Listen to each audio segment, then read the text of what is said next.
बिस्मिल्लाहिर्रहमानिर्रहीम। 2009 में मैंने किताब लिखी थी डॉक्टर अब्दुल कदीर खान ना करदा गुनाहों का कैदी। उसको मैं उसके बाद रिवाइज़ करना चाहता था, लेकिन किसी वजह से रिवाइज़ ना हो सकी। वो किताब मैंने शाया करने के बाद डॉक्टर अब्दुल कदीर खान को भेजी थी। उन्होंने उसमें से कुछ तसीहात की थी। कुछ लोगों की तरफ से डॉक्टर अब्दुल कदीर खान पर कुछ इल्ज़ामात आयद किए गए थे। अमेरिकी राइटर विलियम विस्की ने डॉक्टर अब्दुल कदीर खान के बारे में बहुत कुछ मुस्बत भी कहा था, और इस मुस्बत की आड़ में बहुत कुछ उसने अपने खूब से बातन का भी मुजाहरा किया था। इसी तरह बरतानवी कुछ राइटर्स भी हैं जिनकी हमने तहरीरें उस किताब में शामिल की थी। डॉक्टर अब्दुल कदीर खान ने पूरी किताब एक एक लफ्ज़ करके पढ़ी, और उसमें से जो तसीहात की थी वो उन्होंने हमें भेज दी। 8 सफ़ात थे। मैं ये बात कर रहा था कि मैं उस किताब को रिवाइज़ करना चाहता था, लेकिन एक मुद्दत गुजर गई, रिवाइज़ करने का मौका ना मिला। लेकिन अब डॉक्टर अब्दुल कदीर खान के इंतकाल से 2-3 माह कबल मैंने इस किताब को दोबारा शाया करने का प्रोग्राम बनाया, इरादा किया, लेकिन किताब मेरे पास मौजूद नहीं थी। ना करदा गुनाहों का कैदी वो पता चला कि जब्बार मिर्ज़ा साहब के पास इस्लामाबाद में मौजूद है। उनकी बड़ी मेहरबानी कि उन्होंने उसकी फ़ोटो कापी करवा के और PDF बनवा के मुझे भिजवा दिया, उसकी कंपोजिंग करवाई।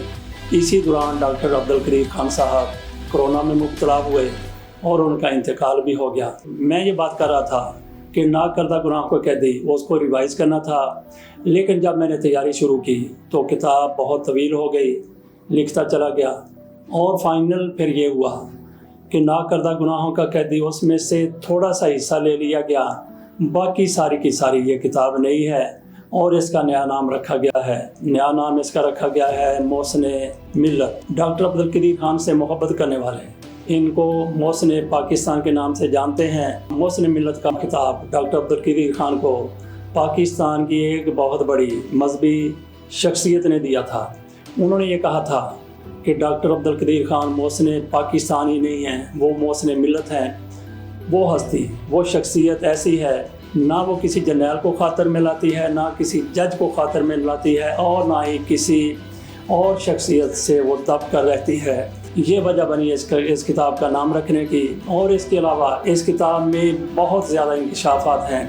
डॉक्टर अब्दुल कदीर खान को 2004 फरवरी में गिरफ़्तार किया गया था, नज़रबंद किया गया था, और डॉक्टर अब्दुल कदीर खान की नज़रबंदी से 2-3 महीने पहले 2003 के आखिर पर उनके दस्ते रास्त डॉक्टर मोहम्मद फ़ारूक को उठा लिया गया था घर से। उनको 2.5 साल तक ज़ेर हिरासत रखा गया, और उसके बाद उनको उनके घर में नज़रबंद कर दिया गया। नाज़रीन, डॉक्टर मोहम्मद फ़ारूक आज भी अपने घर में नज़रबंद हैं। इस किताब में उनकी पूरी हिस्ट्री दी गई है। उनसे मैंने कई मुलाकातें की हैं। उन्होंने बड़े बड़े इंकशाफात किए हैं कि पाकिस्तान को एटमी क़ुव्वत किस तरीके से बनाया गया था।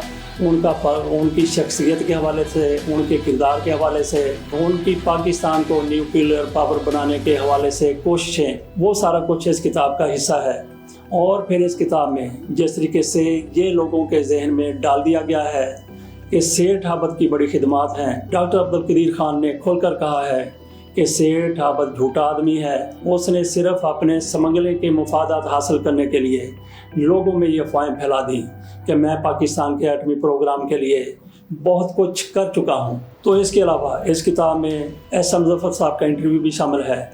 SM ज़फ़र पाकिस्तान की वो शख्सियत हैं, जब डॉक्टर अब्दुल कदीर खान की डीप ब्रीफिंग शुरू हुई, ISI ने डीप ब्रीफिंग करनी थी, तो डॉक्टर अब्दुल कदीर खान ने कहा था कि मेरी तरफ से SM ज़फ़र साहब वो मेरी बात करेंगे, और इसके साथ ISI ने भी कहा था कि हमारी तरफ से भी ब्रीफिंग के दौरान SM ज़फ़र साहब नुमाइंदा होंगे। SM ज़फ़र साहब ISI और डॉक्टर अब्दुल कदीर खान के मुश्तरका नुमाइंदे थे डीप ब्रीफिंग के दौरान, और उन्होंने इस हवाले से बहुत बड़े इंकशाफात किए हैं। नाज़रीन, इस किताब में वो वाक़यात भी शामिल हैं कि डॉक्टर अब्दुल कदीर खान को किस तरह से 3 बार इसराइल ने कत्ल करवाने की कोशिश की, साजिश की। और इसके साथ साथ डॉक्टर अब्दुल कदीर खान जब उनका इंतकाल हुआ तो एक ही जगह फैसल मस्जिद में उनका जनाजा 20 दफ़ा हुआ था। वो तफसीलात भी इसमें शामिल की गई हैं। इस किताब में डॉक्टर अब्दुल कदीर खान का तवील तर इंटरव्यू भी शामिल है और कोहोटा की कहानी भी शामिल की गई है। कोहोटा की कहानी बड़ी दिलचस्प है जो डॉक्टर अब्दुल कदीर खान की ज़ुबानी सामने आई है। उसमें एक वाक़या वो ये भी बयान करते हैं कि किस तरीके से एक लकड़हारा जो दरअसल मुखबर था, वो एक चट्टान के ऊपर बैठा था, पत्थर के ऊपर बैठा था, उससे उस पत्थर की साख्त पर कोई थोड़ा सा शक पड़ा, उसने कुल्हाड़ी उसके ऊपर मारी तो उसके 2 टुकड़े हो गए और अंदर से वो आलात मिले जो जासूसी के लिए अमेरिका ने वहाँ पे रखे हुए थे। डॉक्टर अब्दुल कदीर खान को ये मामला बताया गया तो उन्होंने सारी सरगुज़श्त जनरल ज़िया-उल हक़ के सामने पेश कर दी और फिर जनरल ज़िया-उल हक़ ने अमरीकी सफ़ीर को बुलाकर जो वार्निंग दी वो भी इस किताब का हिस्सा है। इस किताब के 208 सफ़ात हैं और इसकी कीमत हमने सिर्फ रखी है 1500 रुपया। नाज़रीन, मैं यहाँ पे ये भी बता दूँ कि ये किताब हम ओपन मार्केट में सेल नहीं कर रहे। सारी की सारी किताबें हमारा इरादा है कि हम ऑनलाइन सेल करें।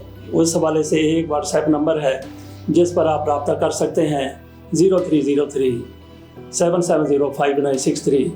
ये आपको स्क्रीन पर भी नज़र आ रहा होगा, तो इस पर आप रब्ता करके किताब मंगवा सकते हैं। ये किताब कैश ऑन डिलीवरी है और इसकी डिलीवरी के चार्जेस हमने ख़रीदारों पर नहीं डाले। हमारी ये कोशिश भी होगी कि इसका अगला एडिशन भी इसी तरीके से नई मालूमात के साथ आपके सामने पेश करें। तो इस किताब में इस बात पर भी थोड़ी सी बहस की गई है कि डॉक्टर अब्दुल कदीर खान की मौत तबई थी या उनको किसी दुश्मन ने ठिकाने लगाने में अपना किरदार अदा किया है, जैसे कि ऐसी शख्सियात के ख़िलाफ़ बहुत सी ताकतें दुश्मन पाकिस्तान के बदखा कर सकते हैं। इसके साथ इजाज़त दीजिए। अल्लाह हाफ़िज़।